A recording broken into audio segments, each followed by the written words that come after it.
because of the internet, you can find so many study scores online, even if they have a giant watermark that says not for sale or something. But most composers now or publishing companies are putting at least some samples on there, and go look and find and look at it and learn it and steal it and copy it. Just do anything you can to soak up what other people have done.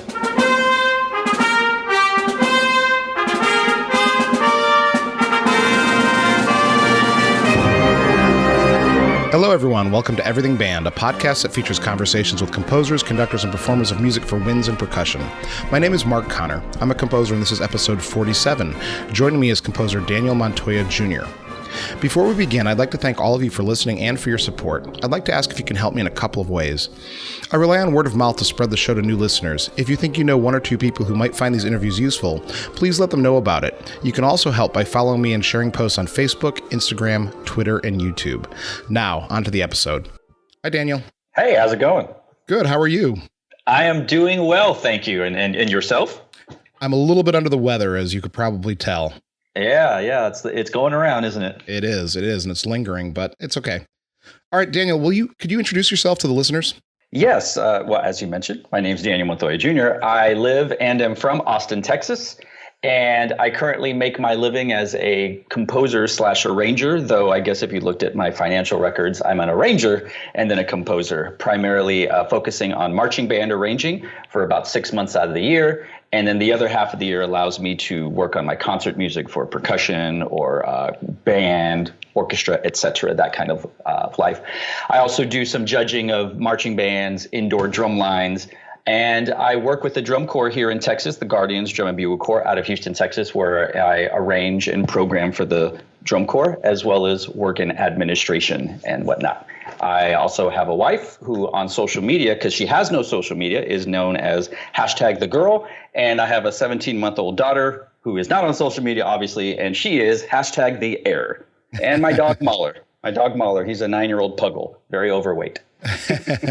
Yeah, we need to talk about your bio. You use a lot of humor in your presentation. Has that helped on social media, do you find? I think so. I find biographies quite frustrating and boring. And, you're supposed to talk about yourself. And I, if you know me, have no problem talking about myself. But people just list everything under the sun in their biographies. And like I said, they're a little bit boring. And so I said, why don't I just make it really funny and self-deprecating and just sort of make fun of the quote unquote image of what conductors and composers are supposed to look like. You have those pictures in black and white of a turtleneck and wire rim glasses, and maybe their hand is gently resting against their temple of their eye so they can seem like they're deep in thought. And that's personally not me. So I commissioned, I don't know if anyone's ever commissioned a biography before, Jake Wallace, who has worked on a number of my program notes, John Mackey's program notes. And I just gave Jake some information and said, Jake, I need you to make fun of me, but tell people what I do. And he did it. And I've fiddled with it every few months or every year when things have changed. But it matches my personality. It helps. I get compliments all the time and people going, oh, your biography makes me laugh. It's wonderful. And then they go, can I just edit it for the program because I need to be more serious? And like, sure, that's fine. No, I left it up the way it is for the program notes for the show. Awesome. Hey, do you have a link for the fellow who was it Jake or Jay? Jake, Jake, Jake Wallace, Wallace. He's a wordsmith. He's great. He's a musician. He's a college conductor. And he just, when I get him to do program notes, and I know he does this for, like I said, John and some others, he asks, "What do you want, the nerdy program notes, or do you want, colorful?" And I said, "Look, I don't need a theory report. I want you to talk about the piece." And I send him the MIDI, and I send him a score, and then depending on his schedule, I get back way better things I could say about the piece than I ever could. And I wrote the thing, so yeah, no, that's great advice. I mean, the bio is ridiculous. It's the hardest thing to do for me. Mm-hmm. And program notes are easily the second hardest thing to do. Just because Absolutely. You don't want to talk about yourself. And it becomes painfully obvious when you're listing all of your accomplishments that no one really cares. Yeah, exactly. There's another podcast I plug quite often on this show called The Portfolio Composer, and it's done by Garrett Hope. And he has an episode, and I can't think of the name. I'll link it in the show notes, but he has a biography expert that comes on and talks to his listeners in that episode. And she's really fascinating. She talks about trying to create a narrative. Ah, yes. Yeah. So what's your origin story? How'd you get into music? As I mentioned before, I'm here from Austin, Texas, and I did the whole middle school, high school band. I wanted to originally be a trumpet player, I think, but they told me I didn't have the mouth for it. So then I chose percussion, and they let me be a percussionist, and I was awful. So awful, they gave me a Most Improved award at the end of 6th grade. So I guess that means I got good or something. And I just continued with percussion. I went to Bedichek Middle School, which is in South Austin, going up to Crockett High School. And if anyone knows anything about Crockett High School, I was not old enough to be in Paula Kreider's band. Paula Kreider is a storied band director in the state and the nation. And she was already moved on to the University of Texas by that point. But nevertheless, I did high school band, I did middle school band, moved on to college band, and not really intending to go into music at all. In fact, I was really into journalism. I was on the yearbook staff, and I was going to go into print media, magazine, newspaper stuff. And I guess knowing now, it's a good thing I didn't, since that's kind of going away. But I fell in love with band, fell in love with drums, fell in love with music, and just continued on that and haven't looked back. Yeah. So do you, what was it like growing up in the Texas band tradition? Well, obviously, when you're going through it and you're a middle school kid, you have no idea. And in the late 80s, early 90s, when I was doing it, social media is not there, right? There are no forums where you can go read the Yellow Board or Bands of America or Texas Bands and find out what other band kids are doing. So I was just in my own self-contained world of band. And the only thing that I could draw upon was this poster board on the band wall that had the list of consecutive sweepstakes. And that's what we called it here in Texas. You get straight ones in concert and sight reading. And it was like a nonstop continuous streak of it. And so we just knew that our job was to maintain the streak. But then, of course, you go into high school, and that's when Texas football and Texas marching band takes hold. And Crockett High School, and this is the early 90s, about 1992, 93, Crockett was one of the storied high school marching bands and concert bands in the state, placing in state finals continuously. They've won state championships. Like, they were a powerhouse of high school marching bands. So going into that program, I knew of the legacy only because I was constantly reminded of it by the alumni or the upperclassmen. And of course, the teachers would talk about it, but not in a braggadocious way or in a threatening way, just a reminder of we're continuing the legacy. And then there's the all-state process where you have to audition on your snare and marimba and timpani. And man, that's a cattle call of auditioning. And yes, there's a reason why we create such great musicians, because we have to all go through this process. And it's hard because you may be, like I was, the best person at your instrument at that school. But then you're thrown into this cafeteria where every school has sent their best percussionist, best flute player, and you quickly realize how good you are, or more often than not, how bad you are in comparison. And so it truly is a dog-eat-dog world when it comes to competitive band. It's weird. It's a lot of fun if you're really into it. But we do get caught up into it so much. And I remember thinking my world had ended because I didn't make all-state band. I'd made it to like the second to last, we called it area competition, which at the time of this taping, which just happened to be this weekend, when Texas kids all over the state find out if they're good enough to make all-state band. And so when you're 16, 17 years old, you think, oh, I'm so horrible. I was going to get a scholarship to college because I didn't make all-state band. And you realize 10, 20 years later, it was just for that moment. It didn't really have that much of an impact on your career. You just got to go to San Antonio and play in an amazing band. But it was fun. It was frustrating. It was exciting. It was all of those things. And it's definitely an experience that people outside the state probably, like you talked about, they don't know about. Or if they know about it, they really don't know about it. And it's both very good and very bad. But that's an entirely different conversation, I think. Yeah, we'll talk about competition and music a little bit later. But one of the things I think is interesting about the Texas band thing is not that there are bands that are that great, because there are other parts of the country that has band programs that are terrific. Sure. But it's the consistency throughout the state. I think that's what's exceptional about it. It's sort of this hotbed. Absolutely. And I get asked that question as I go from different states for either marching band or concert band. And there's this mythological view of like, oh my God, y'all must have 18 band directors and facilities are amazing. And I'll tell you, I've been to a lot of band programs. My brother works at one such program where the school's like 70 years old. Like, it is not Olympus down here at every campus. We have great facilities, yes, but I think the consistency is set up by the UIL system, and it's the 6 through 12 curriculum, sort of the where the high school and the middle schools work in tandem together for a common goal. And that's what I think facilitates such great instruction and overall production of band kids, because there's this constant communication between the high school directors and the middle school directors. It's the cluster, and they work together. And I think I don't know if that's the way it is in other states. It very well may not be. In the states I've been to, it is not. But here in the state, that's really important, is the relationship between the middle school and the high schools, and that common goal and that common vision is what I think leads to such great bands, great performers, great music. Yeah, sure. Hey, do you have what about your after high school? What was your college experience like? And I know that you have a master's in conducting. Can you kind of give us that story? Sure. So I have an undergrad. I don't have a music ed degree. I have a music performance degree in composition. At the time, they didn't offer an undergrad in composition at what was then called Southwest Texas State University. It is now Texas State University. But for a while, I was doing double degree. I was doing music ed and music composition because I really wasn't sure what I wanted to do. I thought I was going to be a band director, and I was going to win honor band and win state and win BOA. Like, that's what I was going to do. And then this is the embarrassing sort of origin story.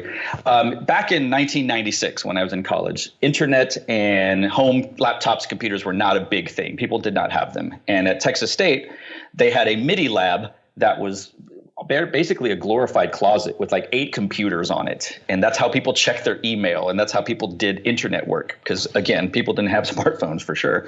And I came across Finale 1993. I think that was the program that they had on the computer at the time or something like that. And I just started fiddling with it because I had just seen Titanic. And I kid you not, I wanted to write the music to the sequel, Titanic. I knew there wasn't going to be a sequel, but I was just so overwhelmed and moved by James Horner's soundtrack that I wanted to figure out how to do it. And so from there, I just started using Finale and learning MIDI keyboard, learning all that while I was learning how to quote unquote write music. And I'm hoping, like anybody starting off to write music, everything I wrote for a year or two sounded like a ripoff of somebody else's music. And that's, they say steal from the best, right? Well, I wasn't stealing from the best. I was stealing from everybody. And it wasn't good. But after a while, I started to figure out that I really enjoyed it. And that's when I emailed the composition professor, started doing a double degree. And then in my advising, they told me, well, it's going to take you another 2 years to graduate because you have to do all the curriculum instruction courses and graduate and do the student teaching. But if you just do composition, you can graduate in 1 year. So I dropped the ed degree and went straight to composition, and then immediately applied and was accepted into the University of Texas at Austin for music composition, where I was hoping to study with Donald Grantham and Dan Welcher. And I think that year, if I remember correctly, Donald Grantham might have been on sabbatical. It was Dan Welcher. Dan Welcher was on sabbatical. But during my year there, because I didn't finish, I was really burnt out. I got to study with Kevin Putz and got to study with Rob Deemer. And after a year, I just realized I was really just tired. I'd gone through 6.5 years of undergrad. That's right. I took the long scenic route for my undergrad and just decided to teach for a while. But then after that, I went and got my master's in composition from Central Michigan University in Mount Pleasant, where I studied with David Gillingham, a very famous and successful composer in his own right. And a number of years ago, I went back to school again here in the Austin area to Texas State to get my master's in conducting with Dr. Caroline Beatty. All right, Daniel. So with all that experience, and especially the conducting, and obviously that you have a deep background in band music, you write mostly marching band and concert band music. Pretty much, yeah. Though I did start more in percussion, but yeah, percussion, band, and marching band. I see. So how did you start making your commercial mark and start getting professional gigs to write? Sure. We all start off with those stories of it took one person to take a chance on us, right? And I had those people. Texas State, Southwest Texas at the time, again, was such a smaller school at the time that you could get so many things performed. And I was so lucky that Gennaro Gonzalez, the percussion teacher, he played every piece I wrote for percussion and steel band. Like, we played it and performed it, and I got recordings. And John Stansberry, who passed away a number of years ago, was the director of bands, and he played one of my band pieces, and I got to conduct it. And it was because I got those recordings that I was able to then send things off to other conductors or teachers, or in the percussion case, to Dr. Robert Shutroma, formerly of the University of North Texas, who founded his own publishing company, Drop Six.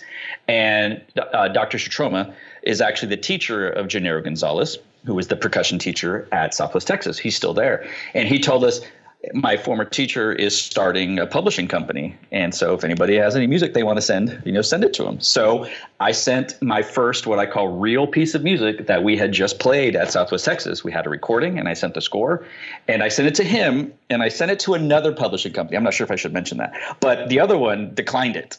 But Drop Six picked it up. They were all on board. And up until a number of years ago, every percussion piece I wrote, I sent to him, and he would look over it and he'd make some small edits, but they would publish it. And so it was because of that connection that I think my name and my music sort of went nationwide, or global now, because of the people that play the percussion pieces across the country, across the world. But it was getting those recordings from the percussion group and just the connection of the teachers that led to Drop Six, which really was the catalyst for everything else. So let's talk about this idea. I know you're almost entirely self-published now, correct? Yes, my band stuff. Yes, correct. When did you make that decision to go from sending pieces to be commercially published percussion pieces to saying, okay, I am ready now to be self-published?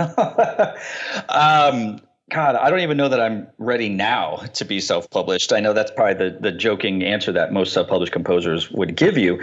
I think two things happened. Number one, I kept constantly getting declined by publishers when I would send music. In fact, some publishers that want my music right now declined me years ago. And that's okay, because when I look back at those pieces, they were not good pieces of music. I can acknowledge that now, right? But at the time, you're like, come on, my blood, sweat, and tears. But I think what really lit the fire under me or gave me the idea was in 2004, 2005, I was a member of the BCM International Forums. And for those of you that don't know what that was, it was Eric Whitaker, Jim Bonney, Steve Bryant, and Jonathan Newman. And it was an internet bulletin board where fans and composers would get together and talk about music, primarily those guys' music. And I was a frequent poster and commenter, enough to get name recognition with those four composers that I mentioned. And one year, I think it was 2004, 2005, Eric Whitaker was at TMEA, the Music Educators Conference down in Texas in February. And I'll never forget. I know it sounds so celebrity, right? He's this composer and he's a choral guy and he is by all means a celebrity. But I see him walk by and it's like, oh my God, Mr. Whitaker, my name is Daniel Montoya. I'm on your band forums at your BCM. And he's like, oh, I know you. He just knew me my last name because my handle was Montoya, my last name. And I got to know him, and it was for a while, the most amazing musical experience of my life. I got to hang out with him and Stephen Bryant. I met before he was him, John Mackey.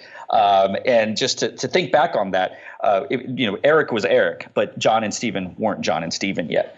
But it was because of that connection that I was asked later on that year if I would work their booth at Midwest. And they would fly me up there. They would give me a hotel room because these guys had so many performances and meetings that it would take them away from their booth. And they needed somebody, because of Midwest rules, to stay at the booth at all times. And I was that guy. So for 2 or 3 years, I went to Midwest on their dime, and I would sit at the booth and I would sell their music. And it was self-published. All four of the guys had their different looking scores. They had their different ways to do it. At the time, Midwest was still at the Hilton. So it was in the basement, and you came in and it was these little bitty booths in the tunnels. And it was through that I saw that these four guys were selling their music in a different way. And they were really, what do they say, pushing hands or whatever, shaking hands and kissing babies to get their music and their name out there. And all these big name conductors would come by and stop and say hello. That's how I got to know Ken Thompson when he was still teaching Dr. Burrs from Rutgers. Like, it was just these people would go because these four guys were doing things nobody's were doing yet. And I saw that and I go, I want to do that. I want to be that. And I didn't have the name or the panache or the portfolio to do it. But because I was able to assist them and ask questions and see how they did it, that's what led me to be able to do that a number of years later when they said, all right, we're done with the booth. And I go, cool, I'm doing the exact same thing you did. And it was because of that experience that I took it and ran with it and have been trying ever since to duplicate what they've been doing. Yeah. Now, so do you do Midwest? Do you have a booth at TMEA? I've done it one time, and I have found, because of the way it is scheduled, it's in February, most people are looking for marching band stuff at that point. And so the music that I try to present and sell is very differently. Midwest is December. I try to focus on my concert band stuff because also Midwest is a new music-based conference. Whereas TMEA, I think, is way more about education and clinic. There are concerts, but it's nowhere near the level of Midwest. And so when I have done it, people want to talk about marching band because by February, they have picked their UIL concert and sight reading program anyway. So they're not interested, I think, in my type of music. They want to talk about marching band. Right. And so how much marching band music do you write? I have a combination of new shows. I call them the new custom shows where someone pays me, they commission me, and I write from scratch a new show, whether it's original or it's arranged, usually a combination of both.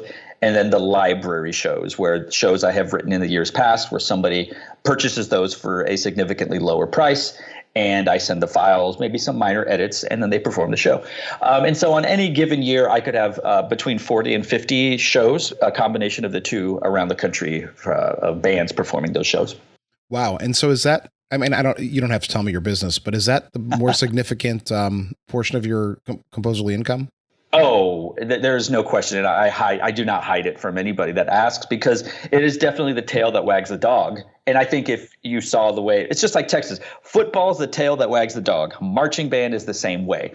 And I like to joke, I don't know if it's sort of like a self-deprecating joke or like a make me feel better or worse, but band programs will spend so much money. And if you know about marching band, you know that some of these programs are spending thousands of dollars on these productions.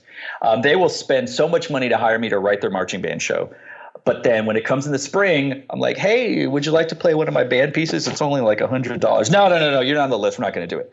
And so they trust me with their most visible, most expensive, most wonderful production of the year. But then you get into the wind ensemble or symphonic band with their 40 or 50 kids, and it's like, nope, we don't have time for you. Thank you. And I'm making it way harsher than it really is. I'm very good friends with so many of the people that I work with. But you're not on the list, or if you're not this particular thing, they don't want to mess with you. And so marching band definitely allows me to have the life that I have of I can write whatever I want concert-wise and not have to depend on commissions. But yes, I don't know if there's a great statistic for it, but I say it's like 95% of my income's marching band and 5% band stuff, I guess. Wow. Yeah. And so what percentage of your time writing is spent marching band versus concert band? Obviously, when you're creating music, whether it's a marching band show or concert music, there's prep time, right? You have to sit, you think about it, you jot down notes. It's very much the same with marching band. I have to put together playlists. I have to think about pacing. I have to think about scores. I have to order scores, copyrights. And so there's a great deal of time that's prepping for the actual writing of the show. I do think that writing a marching band show goes significantly faster than writing an original band work or percussion work or whatnot. Just because a lot of times you're already arranging existing music. You are under a 7 to 7.5 minute time limit. You also have to worry about percussion breaks, which I don't write. You worry about like keyboards and solos. And so there's a lot of these unspoken compulsories and things you already have to do. So in any given, let's say 8-minute UIL marching band show, there's probably only 6 minutes at best that I'm responsible for. And so of that 6 minutes, there are things like power chords and impacts and whatnot. And there are only so many ways you're going to frame a B flat major chord or a G minor chord. And they're usually 8 to 16 beats long. So you're looking at, of the 6 minutes, there's probably only 5 minutes of music that isn't impacts and crunches and stuff like that. And then you go into solos and features and all that stuff. And so it doesn't take nearly as long to write those shows. Once you've learned sort of, I don't want to say the formula and pacing, but like I said, there are some spoken and unspoken compulsories that come into writing a marching show. And so once you get it down, you're like, oh, I've got tension, got to release, E flat. All right, and I know how to score an E flat major chords, or everyone sounds good and loud, wonderful, let's move on. But I get to write marching band stuff, I would say 4 to 5 months out of the year, basically February through June. And then the remainder of the year, if I wanted to, I could devote to just concert music. Yeah, I mean, that's such its own little world. I liked marching band in high school. I was in California. We had a small marching program. And then I went to college. I did it for 2 years. And then I stopped marching band. I kind of lost interest. And Looking back as a composer who's in the band world, it's certainly something I wish I was doing more of. But I'm a little daunted by the number of scores I would have to study to get there. Yeah, it's an investment. You're buying. But what I truly think has been more beneficial, like composing, has been the amount of score study that I have to do every year. Because if I'm writing 20 marching band shows, let's say 20 new shows a year, and each one has one or two pieces of music I don't know, then I am looking at scores of either some of the masters of the orchestra world, of the band world, maybe some new composers I'm not aware of, and I see what they do, I hear what they do, and subconsciously and consciously I pick that up and learn it and start utilizing that in my own music. And so it's its own form of research and score study, but I'm actually getting paid to do it. And sort of it's like that the snake that eats its tail, but in a good way. Everything is helping each other year to year. Let's talk about that, the importance of that score study. You just sort of touched on it briefly, but should we dig in a little bit more into that? Absolutely. That is obviously one of it's definitely one of the top 3 important things you have to do as a composer. And it's like they say, in order to write music, you need to learn what other people have done before you. And so you get out scores of music you like. I tell young composers, name me a piece of music you like. And depending on their age group and what instrument they play, it's usually one of 4 or 5 composers, right? And so you hear, oh, I love John Mackey's music. I go, great. What do you love the most about John Mackey's music? Oh, I love this. Okay, great. Buy his score, or if you can't afford it, he puts them online. Go online, look at the score, find your favorite part of the piece, and look for what it is he did and copy it. Like literally copy it. Do exactly that.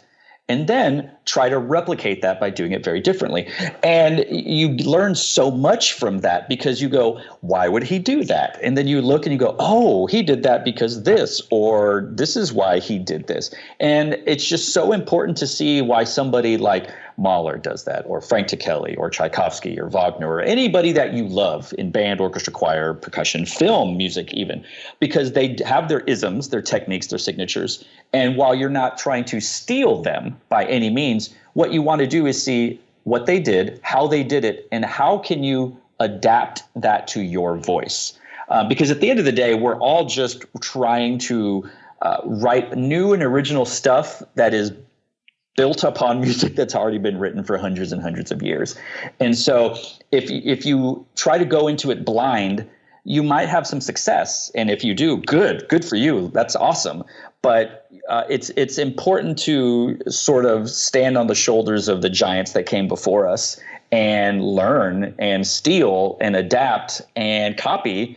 And then through all of those exercises, you start to develop your own voice.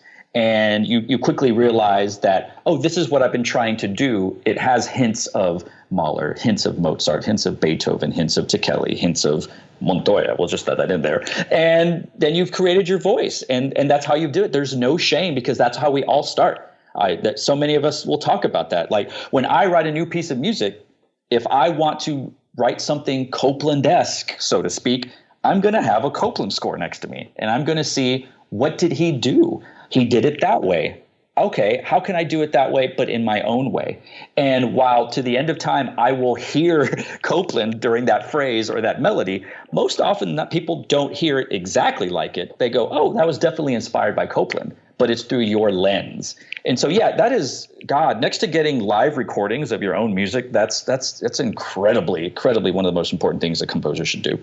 Yeah, I think that's really great advice. All right, let's come back to your music. And what would it look like if I was a band director, maybe a high school band director, and I wanted to commission you for a concert band work or perhaps marching band work? What does that process look like for? Yeah, so marching band, since I'm actually in the season, we'll talk about that one first. You get an email and they say, we want to hire you to write our marching band show.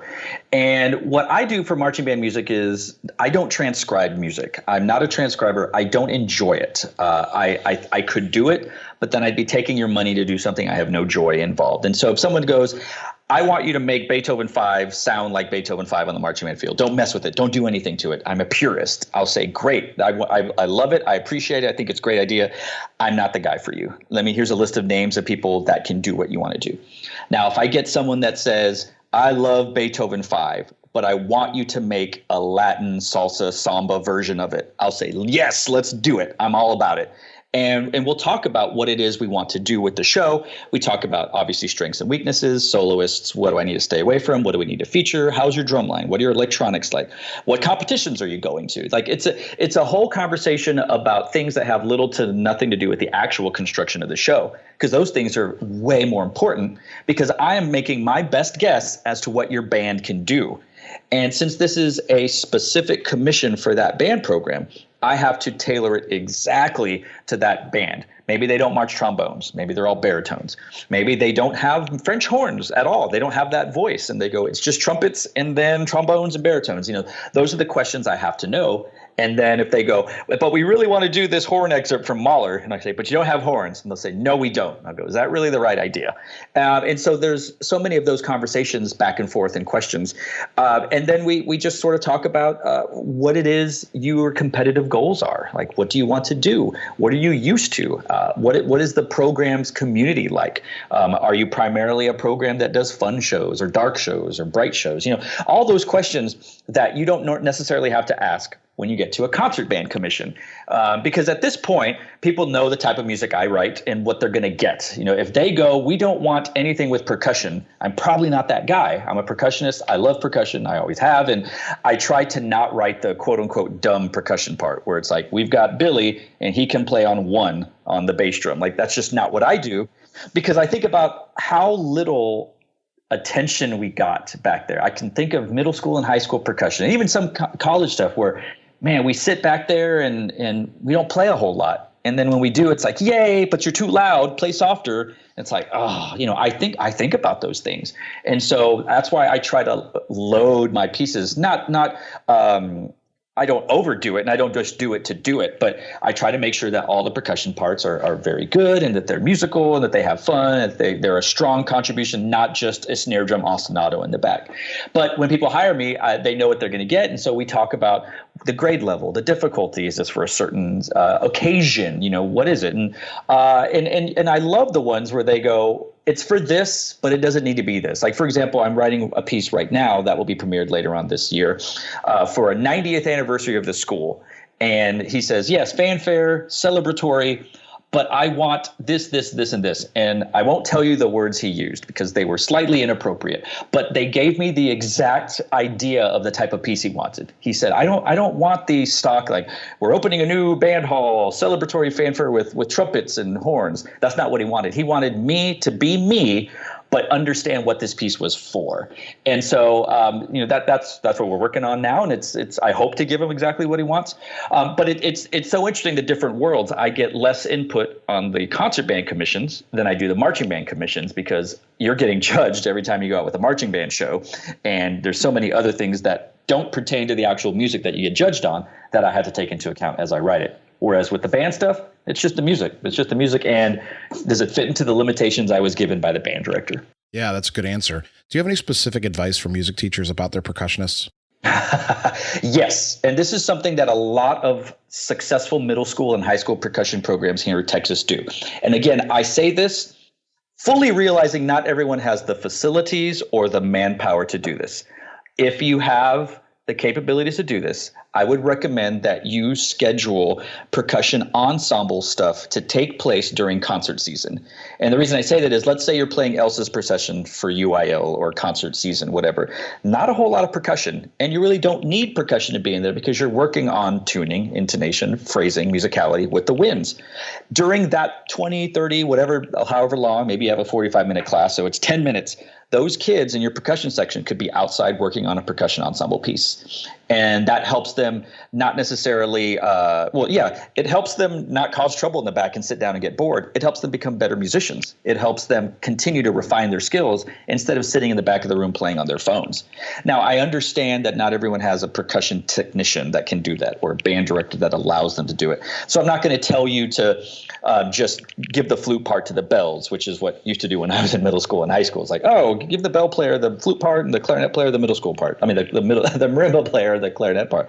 But if there's a way for you to get a lessons teacher or even an assistant band director that may not be a percussion teacher to work with these kids outside of the band during the same time, that's going to go a long, long way. Now, if you're the only band director and it's literally just you, Maybe you could trust your percussionist to go out in the hallway, or if there's an auxiliary band hall or something, just something so that they can keep their hands moving and their minds going.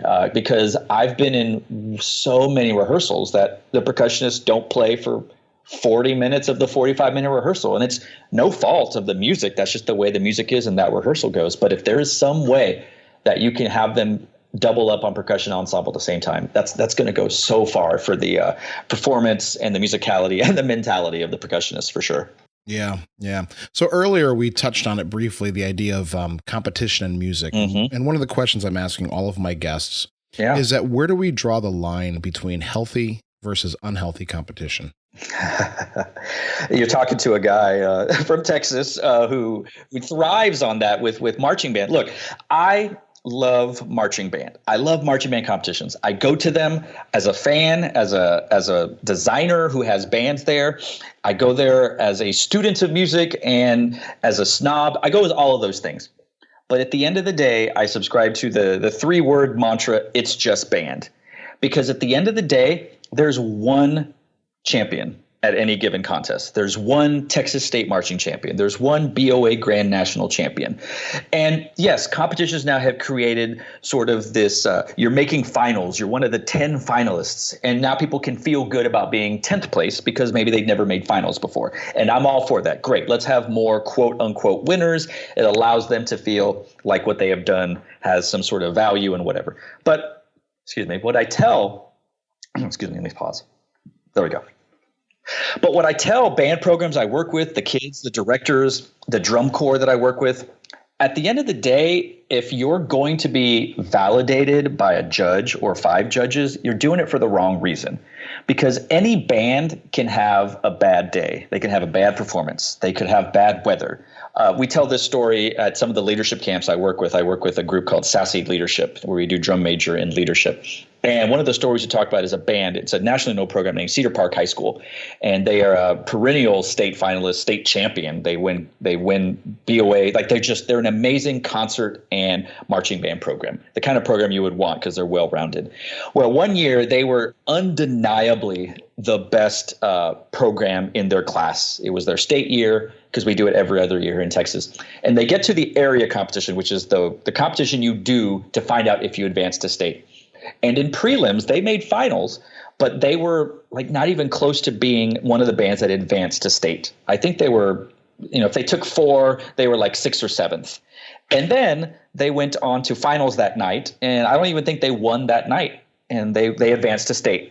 But then when they got to state competition, of the 10 judges I think you see over prelims and finals, they were like first place out of 8 or 9 of them. Like they were the unanimous best program of the year in that particular competition. But 2 weeks earlier than that, they almost didn't make it to state because these judges, whoever they were, did not feel that they were the best program for whatever reason.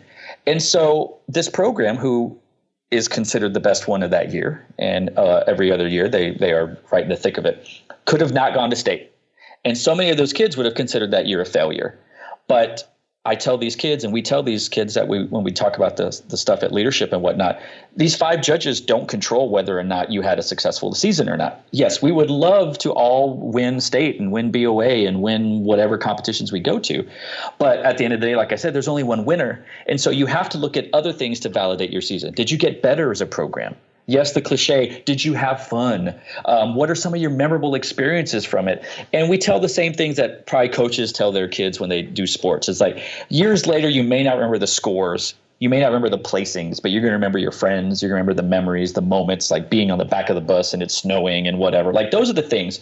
And we do music. And that's the other thing. And we say, look, you do things with music and marching and whatever that a lot of people can't do, and they're so wowed by it. I, myself, am insanely jealous of the shows I get to work on because kids get to play and do things visually that I couldn't even dream of doing in 1995 when I marched. Like it's another world. And so we really try to impress upon these kids to take more from the experience of it than the actual result. Because if all you do is count on the results, and this is band directors too, probably more so than the kids, if all you do is focus on the results, you're going to be miserable.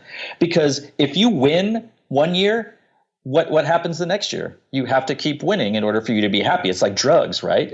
But there's no way to get a higher high. You're just trying to continue it. And so I love it. It's great. I think competition is healthy and it's wonderful and exciting. But man, we just have to remember at the end of the day, no matter how much money and time we spend on it, it's still just band. And while a kid in that band program may go on to discover the cure for cancer, that band program you did, that marching band show about leaves, that leaves show isn't going to cure cancer. And so focus on the kids, focus on the experience rather. Because again, it's just band. It's supposed to be fun. It's music. Come on. I tell my theory students that the first day of classes, it's just music theory. There is no one on the table, because you know how that class is hard for a lot of college freshmen. Yeah. It can be intimidating and cause lots of angst. And there's no one on the table. I just literally understood what you meant by that. It took a few seconds. It's like, yeah, nobody's dying of music theory. And I think, it's not that it's not important, like you say, but it's putting it in its proper perspective. Mm-hmm. All right. So Daniel, you're very busy. How do you achieve work-life balance? Oh man. And I read your bio. You have a couple kids, right? So you juggle work, family, kids, and fun. So you know how hard it is. And my daughter is 17 months, so I'm still in a okay period where she sleeps 13 hours and she has a 2.5-hour nap during the day. Like it's okay. My wife is a college professor, so she deals with that stuff. And she also commutes. Like she does not teach in Austin. So what I am lucky, like as they say, so blessed to have is my mom, who's here in Austin, who is willing to watch over my daughter when we need her. And my wife's parents live in the area where she teaches. So they're able to watch our daughter. And so our daughter's got thousands of travel miles by this point, because you fly for free under 2. So she goes back and forth and she stays with me sometimes and she stays with my wife. And I have such an understanding family about my weird, wonky work schedule. And so when my daughter's with me here at home and it's just me, my mom will come stay the night because she knows my work schedule is like 8 p.m. to like 4 in the morning. And so she'll stay the night and then she'll leave about lunchtime because I'll wake up and then I'm with my daughter.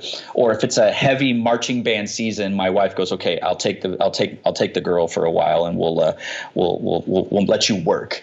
And so really it is just an obscenely, I don't know how she does it, understanding wife to do that. Because when it was just us two, that's easy. We can deal with that. But you add the baby to the mix, and that's just, it's wild. So that's really foremost how I'm able to work. And then my wife teaches music. She's in musicology, music theory. So she understands the wonky obsession with music and the passion about this thing, though hers is way more clinical and methodical, and I'm way more artistic and creative, as I say. And so it's an understanding, and it's again, I feel like we're speaking in cliches, but you have to, like, it's just this partnership between the two of us that I understand what she has to do and how she has to do it, and she understands the exact same way with me. And so it's just it's a lot of, we got our calendar out this weekend and we're figuring out the next few weeks, and it's a whole lot of that, but it gets done and she allows me to do it, and I'm so very grateful that works out. All right, so here's the big question of the podcast, and what do you think are the challenges facing music and music education as we move forward into the 21st century? I joke around with people that the 3 things that they will get rid of last in Texas high schools, educational system, the very last thing will be football. The second to last thing will be God. And then other than that, it'll be like math and science. Like, we'll get rid of math and science before we're going to get a God in football down here. It's because of football, though, that I think we are able to be so successful with our music programs, because drill team, cheerleading, band, they all function in admin's eyes to serve the football program. And I know a lot of us don't want to admit that, or we think that's not true. But you know what? Just smile and take it, because they let us do what we need to do. And so I know it's not like that around the rest of the country. It's not even like that in all of Texas. And I that's the first one where I'm thinking of like, God, well, what do we do and how do we do that? And I don't have the answers to that because I'm not in that world. Like, I'm not an administrator, and I understand about money and I understand all this stuff. And so I wish that there was this sort of, you cross your arms and you wink, wiggle your nose, an old Bewitched reference, and things just happen.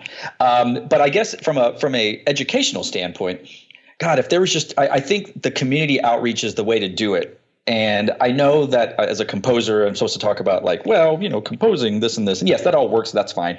But if the community is behind you and they love you and they want you, they're going to send emails, they're going to send letters, and you aren't going to get your funding cut too much, and you're not going to get this cut. And I know that's the dream world, and it's not going to happen that way. You don't have to win Grand Nationals or win states. Like not every football team is good, but those football parents really get behind their team and they let the admin know when something's not going well. It's going to take our band parents, our orchestra parents, choir, all the fine arts parents to start acting like football boosters and letting them know, hey, this is important. This is what we need. I don't have the political know-how or the knowledge to say this is what we need to do to keep music in schools. But man, it's so incredibly important. And it's just we have to adapt. And I don't know the answers to that, but technology has changed so much for better and for worse. But we have to figure out, how do we embrace and harness the power of either social media, the internet, electronics, technology? What do we present to our admin that allows us to keep doing what we're doing? Because they see dollar signs. They see you're spending how many $1,000 on what for one kid? Like, yeah, it's ridiculous. You want a 5-octave marimba that's going to cost you as much as a car, and only 2 kids potentially could use it at one time. It doesn't make any financial sense. I get it. I understand it, because they're thinking about finances, their bottom line, but what it can produce and what it can do for the child and the community and blah, blah, blah, blah. And so, it's just what do we need to do to adapt? And again, I don't have the answers to that. I wish I did, because if I did, I'd do a conference on it and everyone would be wonderful and music ed would be saved everywhere. But, it's much like orchestral programming and whatnot. Like, what we have to stop thinking about what worked when we were in school or what worked 5 years ago even. We have to look at the world that has changed around us, and how do we change and adapt the way we teach, the way we structure school, the way we do this, the way anything.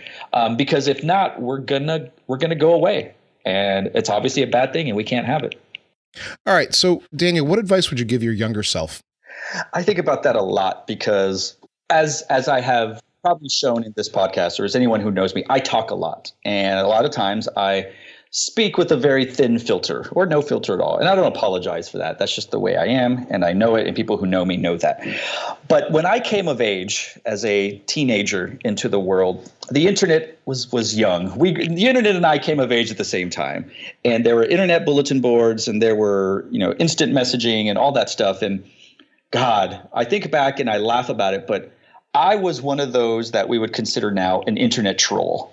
I was on forums I was talking bad about band programs and composers and arrangers, and I wouldn't say like bad. I would just say things that one shouldn't say in a public forum, which is weird to say it now because people say all kinds of stuff on the internet. I was just 20 years too soon. But right now everyone does it, and it's awful. Like, comment sections of any article are just, but anyway, I digress.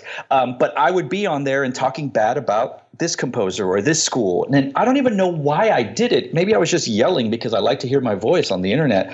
But God, I spent the next 10 years paying for that. Like, I would go to talk to directors or composers, and people go, aren't you that kid that was on the internet and would say this? Like, I ripped apart a band program for years. And the irony is I went and worked for that band program years later, and they would go, he's that guy that didn't like us, right? You're the guy that would talk bad about us. And they would eventually go, you're not anything like I thought you would be based on your internet presence. You're fun, you're nice, you're cool, you're just snarky and sarcastic, and you don't care, and that's great. But I spent so much time on the internet back then, and I'm on the internet now, but I'm not like I was back then. And if I could go back and tell someone, I'd say, get off the internet, stop saying things, because as kids have figured out, the internet is forever.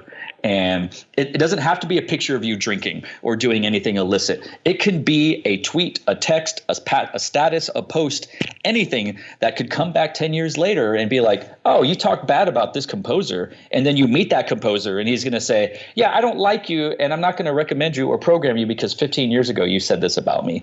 And again, the internet was in its infancy. We truly didn't realize what was going to happen and that the internet was forever. And really, I should have just kept my mouth shut. But I spent years apologizing to people and just going, look, I was 18, I was 19, I was 22. I was too old to be able to blame it on being young, but I was young and dumb. And so that's my advice. I know this isn't the fresh face advice that some composers should give, like go to more concerts. But oh God, just shut up on the internet because it's going to come back and bite you later on. Oh, I know. I think it's really great advice. I've gotten really good at making Facebook completely neutral, but every now and then I still get political on Twitter because of the nature of that forum. And I think, oh gosh, stop. Yes. No, you're right. It's hard. It's tempting. And yes, I on social media, because I'm not affiliated with any particular school, I am a little more wild, and anyone who follows me knows my political leanings or whatever. And that's okay. But yeah, no. If you could plan it out, what would be the last piece you would hear or perform? People get asked that question, especially a musician, what's your favorite work or what's your favorite composer? And it's always hard to do because at any given point, you could have a different favorite composer, different favorite work, obviously. And as I mentioned earlier to you, I have sort of my desert island piece of music. That's the piece of music I would take to the desert island if I could only listen to one piece of music for the rest of my life.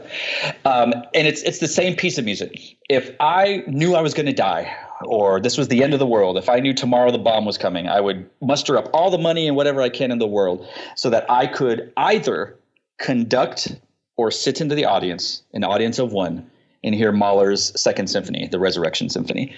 And I've been lucky enough to perform that piece as a percussionist. I've heard multiple recordings obviously on my computer and whatnot. I tried to catch as many live performances as possible. It's to me just I love that work. I'm obsessed with that work. That's the work that I will buy any new recording of it. Even if it's like, oh, George Schulte records it again with something. It's like, okay, sure, let's listen to it. And it may not be what I want or what I like, but that work is so incredibly powerful to me. And I realize a lot of people think Mahler's long-winded. How could he just go on and on? That symphony is like over an hour. It's like, oh, and then the ending just goes on. I don't care. You say whatever you want. To me, that is a perfect piece of music because you listen to the ending of it. If you just listen to it by itself, it's great. It's wonderful. But it's what's preceded that ending that he has this payoff, and it's just this long build if you really take it all in, and then you get to it. And yes, some people will think this is paradise. This is one ascending to heaven, or this is this. You can think about it however you want.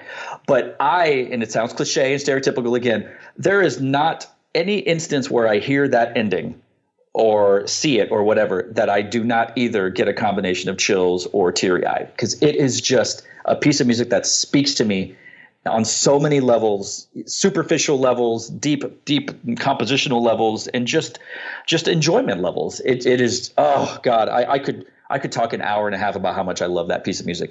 That's what I want to do. And if I was a rich person, I would pay different orchestras to let me conduct them do Mahler 2, even if it's just a rehearsal. I was like, let's run through it. Here we go. It won't be any good. I'm just go without me. All right. Just pretend I'm not up here. Because, so many of us probably have seen that video of Bernstein conducting Mahler, and the camera's on him primarily. And he is showing you exactly what that piece is. And that's how I feel every time I hear that piece. If I'm in my car, I don't know how I stay on the road because my arms are in the air. Oh, sorry, you got me amped up. That's the piece. Mahler 2, Symphony number 2. It's certainly a wonderful piece of music. I had the privilege to watch my wife play it with the Eastern Music Festival Orchestra with Gerard Schwartz conducting a few years ago. It's interesting that when I ask this question, most of the pieces are orchestral works. I haven't been getting a lot of band works lately.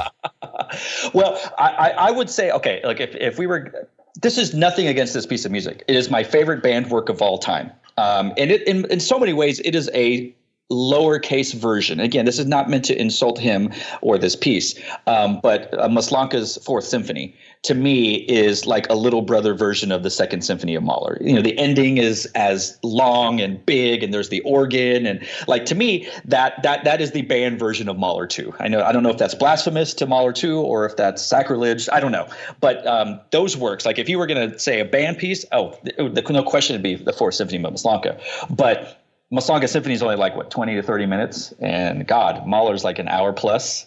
Plus you have the choir. But yeah, I get you. I think we all grew up sort of probably with more orchestra, quote unquote, important works. But there's nothing against the band stuff. It's just that, man, Mahler, man. All right. So is there anything coming up that you'd like to share or promote? This is going to be released on TMEA week. Yes, TMEA. If you are in Texas, such as yourself, come say hi. Let's talk. I don't have anything being played at TMEA. That one's, like I mentioned, more of an educational clinic type of conference. But I will be around holding court and holding meetings. But other than that, I do have a premiere coming up in May if you are in the Van Wert, Ohio area. And if you're around any marching bands in the fall or drum corps in the summer, come check it out. Guardians Drum and Bugle Corps. We're an open class corps out of Houston. And then I will just be writing music and doing that. That's pretty much my life for the spring semester is I stay inside when it gets nice and warm outside, and I live with my computer and a bunch of scores. But that's my life for the next few months for sure. Excellent. So I will be in San Antonio for the first time. That's wonderful. You're going to need to talk to me about what Mexican restaurants not to go to. Don't just... There's places for sure. Well, I'm staying in the Menger Hotel, and someone historic Menger. Yes. Someone told me it's haunted. That is correct. That is one of those hotels that it is haunted. I won't stay there. I'm not into that. I'm not into ghosts or goblins or spirits. It's just, nope, not going to do it. So yes, you are correct. Enjoy. Hope you make it out. Oh, great. Thanks. That's awesome. Interview them. Why not? See what happens. All right, Daniel. So how can people get in touch with you? I, like most people in the world, am on all facets of internet. I'm on Facebook. I have a website, Daniel Montoya Jr. That's jr.com. I'm on Instagram, Twitter. They're all Daniel Montoya Jr. It was just easy enough. You just look me up. You can Google me. I'm around. I live on my phone and my computer, much to the chagrin of my wife. But yeah, I'm always there. I also, shameless plug, have a YouTube channel. That's right.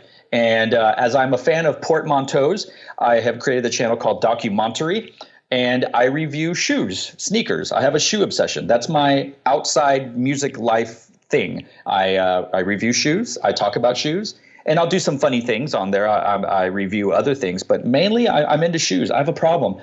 But again, I have a very understanding wife. So look that up on YouTube, Documentary. It sounds just like it sounds. Spells just like it sounds. All right. Well, thanks so much. I really appreciate your time. Thank you so much. This was fun. This was great.